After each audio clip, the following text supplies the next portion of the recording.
പ്രിയമുള്ളവർ, ഏവർക്കും എൻ്റെ ചാനലിലേക്ക് സ്വാഗതം. ഇന്ന് സംസാരിക്കാൻ ഉദ്ദേശിക്കുന്നത് പന്തീരുകുലത്തിലെ ഒരു വിഷയത്തെക്കുറിച്ചാണ്. പന്തീരുകുലത്തെപ്പറ്റി മലയാളികൾ അറിഞ്ഞിരിക്കേണ്ട ഒരു കഥയാണ് പന്തീരുകുലത്തിൻ്റേത്. ഒരച്ഛൻ്റെയും അമ്മയുടെയും മക്കൾ 12 ജാതിയിൽ വളർന്ന് സൗഹാർദ്ദത്തോടെ ജീവിക്കുന്ന ഒരു കഥയാണ്. അത് 12 വ്യത്യസ്തമായ കുലത്തൊഴിലുകൾ ചെയ്ത് ജീവിക്കുന്നു. എന്നാൽ കൊല്ലത്തിലൊരിക്കൽ എല്ലാവരും ഒത്തുകൂടും. ആ 12 പേരിൽ ബ്രാഹ്മണൻ, ആശാരി, മൂശാരി, പറയൻ, പാണൻ, അങ്ങനെ എല്ലാ വിഭാഗത്തിൽപ്പെട്ടവരും ഈ 12 മക്കളിലുണ്ടായിരുന്നു. അതാണ് ഇതിൻ്റെ അതിശയം. അതെങ്ങനെ ഉണ്ടായി ഞാൻ പിന്നീട് പറയാം. അതിൽ ഈ 12 പേരുടെയും ജീവിതം അല്ലെങ്കിൽ അനുഭവങ്ങൾ അത് ഓരോ ഗുണപാഠങ്ങളാണ്. അനുഭവം മാത്രമല്ല, അവരുടെ ഓരോ ചലനങ്ങളും സംസാരങ്ങളും എല്ലാം മലയാളികൾ അറിഞ്ഞിരിക്കേണ്ട ഒരുപാട് മഹത്തായ കാര്യങ്ങൾ അതിനകത്തുണ്ട്. ആന്തരിക അർത്ഥം വളരെ വിപുലമാണ്. അതിൽ ഇന്ന് ഞാൻ പറയാൻ ഉദ്ദേശിക്കുന്നത് പെരുന്തച്ഛനും അഗ്നിഹോത്രിയും തമ്മിലുള്ള ഒരു സംഭാഷണമാണ്. അഗ്നിഹോത്രി ബ്രാഹ്മണനാണ്. അദ്ദേഹമാണ് ഇവരുടെ എല്ലാവരുടെയും മൂത്ത ജ്യേഷ്ഠൻ. രണ്ടാമത്തെ ആൾ പെരുന്തച്ഛൻ, ആശാരികുലത്തിൽ വളർന്നതാണ്. ഈ അഗ്നിഹോത്രി എന്ന് പറഞ്ഞാൽ പേര് കുലത്തൊഴിൽ കൊണ്ട് വന്നാണ്. അവർ പരമ്പരാഗതമായിട്ട് അഗ്നിഹോത്രി യാഗം നടത്തി പോന്നതാണ്. അതുകൊണ്ടാണ് അഗ്നിഹോത്രി അതിൽ പ്രഗത്ഭരായിരുന്നു. അതുകൊണ്ടാണ് അഗ്നിഹോത്രി എന്നുള്ള പേര് വന്നത്. അതുപോലെ സോമയാഗം നടത്തി പരമ്പരാഗതമായിട്ട് വന്ന് അവർക്കൊരു സ്ഥാനം ബഹുമിച്ച് കിട്ടിയതാണ് സോമയാജികൾ. അതുപോലെ വേറൊന്നാണ് വാജ്പേയം യാഗം നടത്തി പ്രാവീണ്യം നയിച്ചിട്ടുള്ള അവരുടെ ആ പരമ്പരയ്ക്ക് മുഴുക്കെ വാജ്പേയികൾ എന്നാണ് പറയുന്നത്. യാഗങ്ങൾ നടത്തിയവർക്ക് ഓരോ കീർത്തി സ്ഥാനങ്ങൾ നൽകിയിട്ടുണ്ട്. അതുപോലെയാണ് പെരുന്തച്ഛൻ. അദ്ദേഹം തച്ചുശാസ്ത്രത്തിൽ അഗ്രഗണ്യനും തച്ചു കലകളിൽ അതിവിദഗ്ധനുമായിരുന്നു പെരുന്തച്ഛൻ. അതുകൊണ്ടാണ് അദ്ദേഹത്തെ പെരുന്തച്ഛൻ എന്ന് പറയുന്നത്. അതെന്നുവെച്ചാൽ വലിയ തച്ചൻ. അത്രയും വലിയ ആൾ തച്ചുപണിയിൽ അന്ന് ഉണ്ടായിരുന്നില്ല. അതുകൊണ്ട് അദ്ദേഹത്തെ പെരുന്തച്ഛൻ എന്ന് പറയും. അറിവിലും അദ്ദേഹം മഹത്തരമായിരുന്നു. ഒരു ദിവസം ഈ പെരുന്തച്ഛൻ ജ്യേഷ്ഠൻ കാണാൻ ഇല്ലത്ത് ചെന്നു. അപ്പോൾ അദ്ദേഹം തേവാരപ്പുരയിലായിരുന്നു. ബ്രാഹ്മിൺസൊക്കെ അങ്ങനെയുണ്ട്. കുളി കഴിഞ്ഞാൽ ഭഗവാനെ ദഹിക്കാൻ ചെറിയ റൂമുണ്ട്. അവിടെ നിന്ന് ധ്യാനങ്ങളെല്ലാം കഴിഞ്ഞിട്ട് അവർ പുറത്തു വരും. അത് തേവാരപ്പുര എന്ന് പറയും. അവിടെ അദ്ദേഹം അപ്പോൾ ചെന്നപ്പോൾ തന്നെ ഭൃത്യൻ പറഞ്ഞു, അത് തമ്പുരാൻ അങ്ങനെ തേവാരപ്പുരയിലാണ് എന്ന് പറഞ്ഞു. ഓ ആട്ടെ, ഞാനിവിടെ ഇരിക്കാം എന്ന് പറഞ്ഞു. അപ്പോൾ അദ്ദേഹം വെറുതെ മുറ്റത്തിരിക്കല്ലേ വെച്ചിട്ട് അവിടെ ഒരു ചെറിയ കുഴി കുത്തി. കുറെ കുത്തി കഴിഞ്ഞപ്പോൾ കണ്ടില്ല.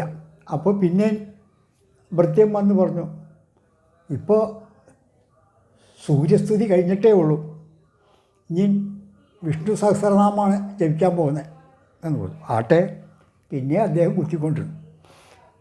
കുറെ കഴിഞ്ഞപ്പോൾ വന്നു. അത് കഴിഞ്ഞു. ഇപ്പോൾ ശൈവപൂജയാണ്. ഓ അതും ആയിക്കോട്ടെ. അദ്ദേഹം വേറൊരു കുഴി കുത്തി. അത് കഴിഞ്ഞു വന്നു. ഇപ്പോൾ ലളിതാദേവിയെ പറ്റിയിട്ടാണ് ജപിച്ചുകൊണ്ടിരിക്കുന്നത്. ആയിക്കോട്ടെ, അതും കുത്തി. അങ്ങനെ കുറേ കഴിഞ്ഞപ്പോഴത്തേക്കും ഈ അഗ്നിഹോത്രി എല്ലാം കഴിഞ്ഞ് തേവാരപ്പുറയിൽ നിന്ന് പുറത്തു വന്നു. അപ്പം അങ്ങനെ പറഞ്ഞു, ഭൃത്യം പറഞ്ഞു, ഇങ്ങനെ അങ്ങയുടെ അനുജൻ അവിടെ വന്നിരിപ്പുണ്ട്. ഓ ആട്ടെ എന്നും പറഞ്ഞ് ചെന്നു കഴിഞ്ഞപ്പോഴത്തേക്കും അദ്ദേഹം തച്ചൻ തന്നെയാണ് വിളിക്കുന്നത്. പെരുന്തച്ഛൻ വന്നിട്ട് മുഷിഞ്ഞാണോ അല്ലേ എന്നിട്ട്. മുഷിഞ്ഞൊന്നുമില്ല, ഞാനിവിടെ ഇങ്ങനെ നേരം പോകാൻ ഓരോ കുഴികൾ കുത്തിക്കൊണ്ടിരുന്നു. ഉം. അത് തെറ്റില്ല. അപ്പോൾ പെരുന്തച്ചൻ പറഞ്ഞു, ഇപ്പം ഞാൻ ആലോചിക്കുകയാണ്, ഇത്ര അധികം കുഴികൾ ഞാനിവിടെ കുത്തി, ഒന്നിലും വെള്ളം കണ്ടില്ല. നേരെ മറിച്ച് ഞാൻ ഒരു കുഴി കുത്തിയായിരുന്നെങ്കിൽ ഒരു പക്ഷേ വെള്ളം കാണുമായിരുന്നു. അത് പറഞ്ഞപ്പോൾ അഗ്നിഹോത്രി ഇങ്ങനെ നിന്നു. വെറ്റിലെടുത്ത് ചുണ്ണാമ്പൊക്കെ തേച്ച് അടക്കി വെച്ച് ചുരുട്ടി വായിലിട്ടങ്ങനെ നല്ലോണം മുറുക്കി അല്ലാണ്ടിരുന്നു. മുറുക്കി നീട്ടി തുപ്പി. എന്നിട്ട് പറഞ്ഞു, അത് 5-6 കുഴി കുത്തിയെന്ന് പറഞ്ഞിട്ട് കാര്യമില്ല, അത് കുറേ ദിവസം കുത്തണം. ജലനിരപ്പ് എത്തിയാലേ വെള്ളം കാണുള്ളൂ. എല്ലാ കുഴിയിലും ഒരുപോലെ വെള്ളം കാണും. അതിൽ ക്ഷമ വേണം. ക്ഷമിച്ച് അതിൽ തന്നെ ഇരുന്ന് കുത്തണം, എങ്കിലേ വെള്ളം കാണുള്ളൂ. പിന്നെ ഒന്നുണ്ട്, ഈ വെള്ളം പരസ്പരം ബന്ധപ്പെട്ട് കിടക്കണം എന്ന് പറഞ്ഞു. അപ്പോൾ പെരുന്തച്ചന് മനസ്സായി. അപ്പോൾ ഇദ്ദേഹം പ്രാർത്ഥിച്ചു, എല്ലാത്തിലും വെള്ളം കണ്ടു, എല്ലാം ബന്ധപ്പെട്ട് കിടക്കാണ്, ഒരേ വെള്ളമാണ് എല്ലാത്തിലും കാണുന്നതെന്ന് പറഞ്ഞു. അപ്പോൾ ഏതിക്കൽ എന്തായാലും ഈശ്വരനെയാണ് കാണുന്നത്. ഈ എല്ലാ കുഴിയിലും വെള്ളം ഒന്നു ചേർന്നാൽ ഒരു വലിയ ജലസംഭരണിയാവും എന്നുകൂടി അദ്ദേഹം പെരുന്തച്ചനെ ഓർമ്മപ്പെടുത്തി. അപ്പോൾ അത്രയും അധികം വെള്ളം ആ കുഴികളിൽ എല്ലാത്തിലും കാണും. മറ്റേ ഒരു കുഴിയിലാകുമ്പോൾ കിണറിലാകുമ്പോൾ അതിലുള്ള വെള്ളമല്ലേ കിട്ടുള്ളൂ. വെള്ളം ഒന്ന് തന്നെയാണ്, എല്ലാത്തിനും കൂടി ആകുമ്പോൾ നിറയെ കിട്ടും. അതാണ് അദ്ദേഹം പറഞ്ഞതിൻ്റെ അർത്ഥം. അപ്പോൾ പെരുന്തച്ചന് സംഗതി മനസ്സിലായി. അദ്ദേഹം ഓ ശരി അങ്ങനെയാണോ, ശരി സമ്മതിച്ചു. പിന്നെ അവർ തമ്മിൽ മറ്റേ വീട്ടുവിശേഷങ്ങളും നാട്ടുവിശേഷങ്ങളും അങ്ങനെ കുശലപ്രശ്നങ്ങൾ നടന്ന് പോയി. അതുപോലെ വേറൊരു കഥയും കൂടി പെരുന്തച്ചൻ്റെ ഉണ്ട്. കൊല്ലത്തിലൊരിക്കൽ ഇവർ ഒന്നിച്ചു കൂടുമെന്ന് പറഞ്ഞല്ലോ. അച്ഛൻ്റെ ശ്രാർത്ഥം കൂട്ടാൻ ഈ 12 മക്കളും 12 ജാതിയിൽപ്പെട്ട മക്കളും വരും. വരുമ്പോൾ ഒരു പ്രത്യേകത എന്താണെന്ന് വെച്ചാൽ വരുന്നവർ അന്ന് ആഹാരത്തിന് എന്തെങ്കിലും കൊണ്ടുവരും. എന്നിട്ട് അതെല്ലാം കൂടെ കൂടിയിട്ട് ഭക്ഷണം പാകപ്പെടുത്തി എല്ലാവർക്കും ഒപ്പിരുന്ന് ബലിയിട്ട് കഴിഞ്ഞ് എല്ലാവരും ഒരേപോലെ ഇരുത്തി അദ്ദേഹത്തിൻ്റെ അന്തർജനം തന്നെ എല്ലാവർക്കും വിളമ്പിക്കൊടുക്കും. അത് നിർബന്ധമാണ്. അങ്ങനെ ഒരിക്കൽ ചെയ്തപ്പോൾ ഇത് അന്തർജനം അത്ര രസിച്ചില്ല. എന്താണെന്ന് വെച്ച് കഴിഞ്ഞാൽ ഈ പാണനും പറയനും നായരും ആശാരി മൂശാരി എല്ലാവരും കൂടെ ഒന്നിച്ചിരുന്ന് ഈ പൂമുഖത്ത് ഇങ്ങനെ വന്നിരിക്കുക. എല്ലാവരുടെ മുമ്പിൽ ഞാൻ പോയി ചോറ് വിളമ്പി കൊടുക്കുക, ആഹാരം വിളമ്പി കൊടുക്കുക, അവർ കഴിച്ച ഇല ഞാൻ എടുത്ത് കളയുക. ഇതവർ സഹിച്ചു, അവർക്ക് ആകെ കൂടിയതായി. അപ്പോൾ അന്ന് അത് ഒരക്കലായി. അന്ന് ഇവരെല്ലാവരും വെറുതെ ഇങ്ങനെ പുറന്ന് ഇവരെ ഇറക്കി വിട്, അങ്ങനെ ചെയ്യ് ഇങ്ങനെ ചെയ്യ് എന്നൊക്കെ പറഞ്ഞു. നിങ്ങൾ വലിയ പഠിപ്പുള്ള ആളല്ലേ, പണ്ഡിതനല്ലേ, എന്നിട്ട് എന്താ കാര്യം, ഇങ്ങനെയൊക്കെയാണോ എന്നൊക്കെ ചോദിച്ചു. മിണ്ടാണ്ടിരിക്കുക, നമുക്ക് വഴി ഉണ്ടാക്കാം എന്ന് പറഞ്ഞു. അത് കഴിഞ്ഞ് രാത്രി ആകുമ്പോൾ ഇപ്പം താൻ കിടക്കുക. അപ്പോഴും ഇവരിങ്ങനെ തലയണ മന്ത്രം പോലെ പോയിക്കൊണ്ട് അവിടെ നിന്ന് കിടക്കുക, നമുക്ക് എല്ലാത്തിനും വഴി ഉണ്ടാക്കാമെന്ന് പറഞ്ഞില്ലേ എന്ന് പറഞ്ഞു. ഓ ശരിയെന്ന് പറഞ്ഞു. കുറേ കഴിഞ്ഞപ്പോൾ ഈ അന്തർജനം ഉറങ്ങി. അപ്പോൾ ഈ അഗ്നിഹോത്രി എന്ത് ചെയ്യുന്നു, പതുക്കെ എഴുന്നേറ്റു. എന്താ അകത്തുള്ള ആൾ ഉറങ്ങിയോ എന്ന് ചോദിച്ചു. വേഗം ഞെട്ടി കഴിഞ്ഞിട്ട് എന്താ അവരെ പറഞ്ഞു വിട്ടോ എന്ന് ചോദിച്ചു. താനിങ്ങോട്ട് വരാ, അപ്പം കാണിച്ചു തരാം എന്ന് പറഞ്ഞു. ഈ അന്തർജനം എന്താ വെച്ചാൽ നിങ്ങളെയൊക്കെ പറഞ്ഞു വിട്ടു, നിങ്ങളൊക്കെ ഇപ്പോൾ പോയി കഴിഞ്ഞിട്ടാവും സന്തോഷിച്ച് ഓടിച്ചെന്നു. അപ്പോൾ എല്ലാ മുറിവിടെ ഇവർ വരുമ്പോൾ ഒരു പ്രത്യേകത ഉണ്ട്. 12 പേർക്കും 12 മുറിയാണ്. എല്ലാ ജനലും ചെന്നു. ആദ്യത്തെ ജനലെ എന്നിട്ട് അകത്തേക്ക് നോക്കാൻ പറഞ്ഞു. എന്നെ പിടിച്ചുകൊണ്ട് താൻ അകത്തേക്ക് നോക്കൂ എന്ന്. അകത്തേക്ക് നോക്കി. താൻ ആശാരി എന്ന് പറഞ്ഞില്ലേ, ആശാരിയാണ് ആ കിടക്കണേ എന്ന് പറഞ്ഞു. നോക്കുമ്പോൾ എന്താ, ചതുർബാഹുവായ മഹാവിഷ്ണുവിൻ്റെ രൂപമാണ് കണ്ടത്. അവരാകെ തരിച്ചു പോയി. നല്ല തിളക്കത്തോടു മഹാവിഷ്ണു ഇങ്ങനെ അനന്തൻ്റെ മുകളിൽ കിടക്കണം. വരാ എന്ന് വിളിച്ച് അടുത്ത മുറി. താൻ പ്രാന്തൻ എന്ന് പറഞ്ഞ് ആക്ഷേപിക്കാറില്ലേ, ആ പ്രാന്തനാണ് ആ കിടക്കണേ.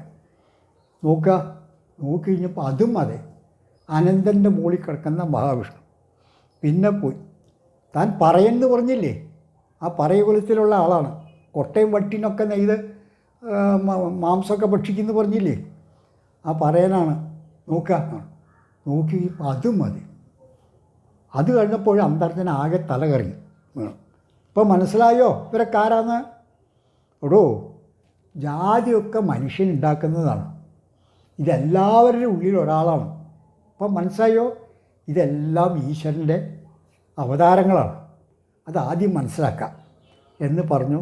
അന്ന് മുതൽ ഈ അഗ്നിഹോത്രിയുടെ അന്തർജനത്തിന് ഈ ഗിർവ് പോയി. എല്ലാവരെയും സമനിലയ്ക്ക് കാണാൻ തുടങ്ങി.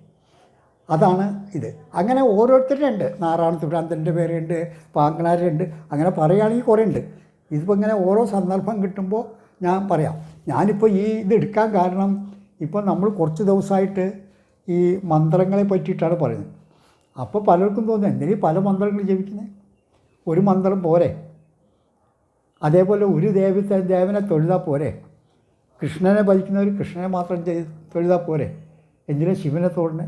എല്ലാം ഒന്നാണെങ്കിൽ അതിൻ്റെയാണ് പറഞ്ഞത്. എല്ലാ കുഴികളിലും വെള്ളം ഒന്നിനെയാണ്. പക്ഷേ എല്ലാം കൂടെ ഒന്നിച്ചേർന്നാലോ അത് വലിയൊരു സംഭരണിയായിട്ട് മാറും. അപ്പോൾ വെള്ളത്തിൽ ഒരുപാട് ഇതുണ്ടാവും. അപ്പോൾ ഊർജം കൂടുതൽ കിട്ടും. ഇതെല്ലാം നമുക്ക് നമ്മുടെ പ്രാണോർജത്തിന് വേണ്ടിയാണ് ചെയ്യുന്നത്. അങ്ങനെ എല്ലാത്തിനെയും നമ്മൾ പ്രാർത്ഥിച്ച് കഴിയുമ്പോൾ അത് മഹത്തായ ഒരിതായിട്ട് നമുക്ക് കിട്ടും. ഇതാണ് കഥയുടെ. ഇനി സബ്സ്ക്രൈബ് ചെയ്യാത്തവർ ആരെങ്കിലും ഉണ്ടെങ്കിൽ ഒന്ന് സബ്സ്ക്രൈബ് ചെയ്ത് എന്നെ പ്രോത്സാഹിപ്പിക്കണമെന്ന് വീണ്ടും വീണ്ടും ഞാൻ അഭ്യർത്ഥിക്കുന്നു. നിങ്ങളുടെ ഒരു സബ്സ്ക്രിപ്ഷൻ എനിക്ക് ഏറ്റവും മഹത്തായിട്ടാണ്, ഒരു വലിയ നേട്ടമായിട്ടാണ് ഞാൻ കാണുന്നത്.